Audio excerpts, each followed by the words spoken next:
അല്ല എന്ത് സംഭവിച്ചത് കൃത്യമായി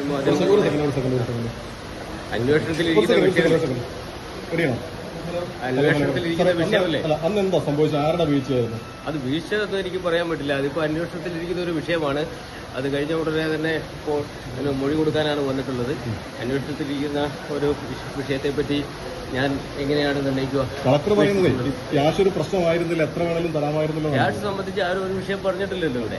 ഇതൊരു വലിയ തുക ആയതുകൊണ്ടാണോ നമ്മൾ അന്യായമായ തുക എന്നുള്ളതുകൊണ്ടാണ് ആരോഗ്യവകുപ്പിനെ ഏൽപ്പിച്ചത്. കുറഞ്ഞ തുകയ്ക്ക് വേണ്ടി എവിടെയെങ്കിലും നോക്കത്തില്ലായിരുന്നോ? അല്ല, ആരോഗ്യവകുപ്പിന്റെ സംവിധാനങ്ങളുണ്ടല്ലോ. അപ്പൊ ഇതിനകത്തൊന്നും ഒരു വീഴ്ച പറ്റിയെന്ന് തോന്നുന്നു. തീർച്ചയായും വീഴ്ച വന്നിട്ടില്ല എന്നാണ് എന്റെ അഭിപ്രായം. അവരുടെ ഏത് ബുദ്ധിമുട്ടുകളും ഏത് സമയത്തും പരിഹരിക്കാൻ ഞങ്ങൾ തയ്യാറായിരുന്നു. കളക്ടർ പറയുന്ന വീഴ്ച വന്നതാണല്ലോ. അന്വേഷണത്തിൽ വീഴ്ച വന്നിട്ടില്ല. ഇല്ല, എന്റെ ഭാഗത്തുനിന്ന് വീഴ്ച വന്നത് അത് അന്വേഷണം കഴിയട്ടെ. അന്വേഷണം കഴിയട്ടെ, അതിനുശേഷം പറയാം. മെഡിക്കൽ കോളേജിലാണോ വീഴ്ച? ഇല്ല, അങ്ങനെ എനിക്ക് ഒരു വ്യക്തിയെ ഒരു സെക്കൻഡിൽ പറയാൻ പറ്റില്ലല്ലോ. ശരി.